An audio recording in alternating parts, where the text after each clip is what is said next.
Welcome to SL Pharma YouTube channel. Today we are going to discuss about granulation mechanisms. Before watching this video, I recommend that you watch my video on the granulation process in the pharmaceutical manufacturing industry. In that video, I discuss what granulation is, various granulation methods, why granulation is important in the pharmaceutical industry, and provide a detailed explanation of what granulation. Bond formation. Bonds must be formed between powder particles to form granules.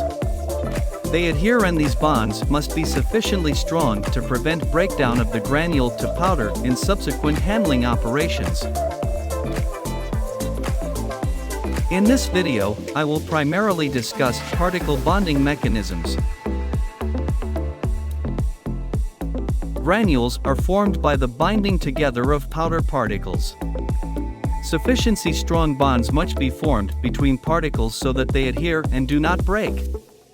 Mainly there are three recognized bonds that form between particles: adhesive and cohesive forces in the immobile films, interfacial forces in mobile liquid films, attractive forces between solid particles.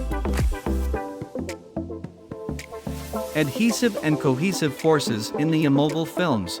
The force of cohesion is defined as the force of attraction between molecules of the same substance.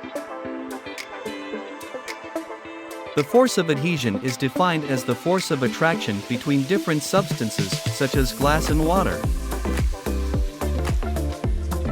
Then we will see what is the adhesion and cohesion forces in immobile films. If sufficient liquid is present in a powder to form a very thin, immobile layer, there will be an effective decrease in interparticle distance and an increase in contact area between the particles. The bond strength between the particles will be increased because of this, as the van der Waals forces of attraction are proportional to the particle diameter and inversely proportional to the square of the distance of separation. Wet granules. Residual liquid after granules have been dried gives strength to final granules. Thin immobile layers may also be formed by highly viscous solutions of adhesives, and so the bond strength will be greater than that produced by the mobile films. For example, starch mucilage. Then we will see what is the interfacial forces in mobile liquid films. During wet granulation, liquid is added to the powder mix and will be distributed as films around and between the particles.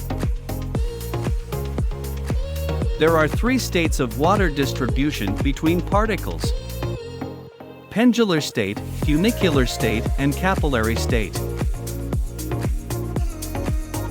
Pendular state, usually at low moisture level, this is when the particles are held together by lens-shaped rings of liquid, but it is mainly air between the particles. Funicular state. This is an intermediary state where air starts to displace from between particles. In the capillary state, almost all the gaps are filled with the liquid. The cohesion is only ensured by the suction at the liquid-air interface. The slurry state refers to a mixture of solid particles suspended in a liquid. When all the air has been displaced from between the particles, the capillary state is reached and particles are held by capillary suction at the liquid/air interface. The funicular state represents an intermediate stage between the pendular and capillary states. The capillary state may also be reached by decreasing the separation of the particles. In the wet granules, kneading and mixing cause pendular state to funicular state or capillary state. The particles are held together by lens-shaped rings of liquid.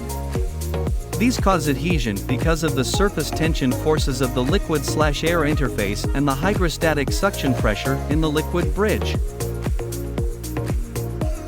Further state, the droplet, is reached. This will be important in the process of granulation by spray drying of a suspension. In this state, the strength of the droplet is dependent upon the surface tension of the liquid used. These wet bridges are only temporary structures in wet granulation because the moist granules will be dried. They are, however, a prerequisite for the formation of solid bridges formed by adhesives present in the liquid, or by materials that dissolve in the granulating liquid. Then we will discuss about solid bridges. In granulation, solid bridges are formed after solvent evaporation. It can be formed by partial melting, hardening binders, and crystallization of dissolved substances. Partial melting. Not considered to be a predominant mechanism in pharmaceutical materials. It is possible that the pressures used in dry granulation methods may cause melting of low melting point materials where the particles touch and high pressures are developed. When the pressure is relieved, crystallization will take place and bind the particles together. Hardening binders. This mechanism involved when an adhesive is included in the granulating solvent. The liquid will form liquid bridges and the adhesive will harden or crystallize on drying to form solid bridges to bind the particles. Adhesives such as PDP, the cellulose derivatives, such as carboxymethylcellulose, and pre-gelatinized starch function in this way. Crystallization of dissolved substances.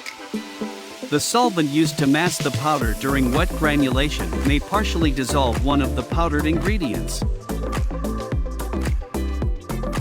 When the granules are dried, crystallization of this material will take place and the dissolved substance then acts as a hardening binder. Any material soluble in the granulating liquid will function in this manner. For example, lactose incorporated into dry powders granulated with water.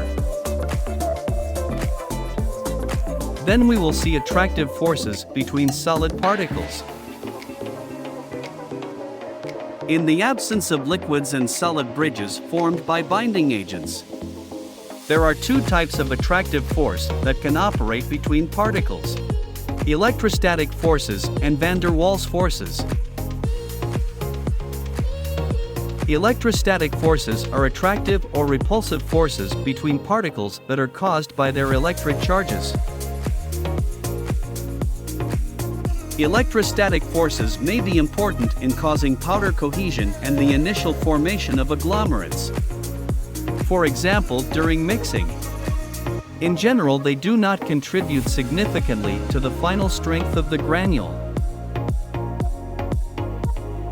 Van der Waals forces is a general term used to define the attraction of intermolecular forces between molecules.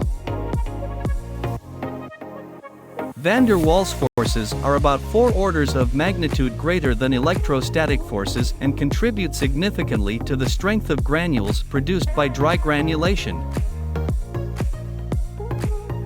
The magnitude of these forces will increase as the distance between adjacent surfaces decreases, and in dry granulation this is achieved by using pressure to force the particles together.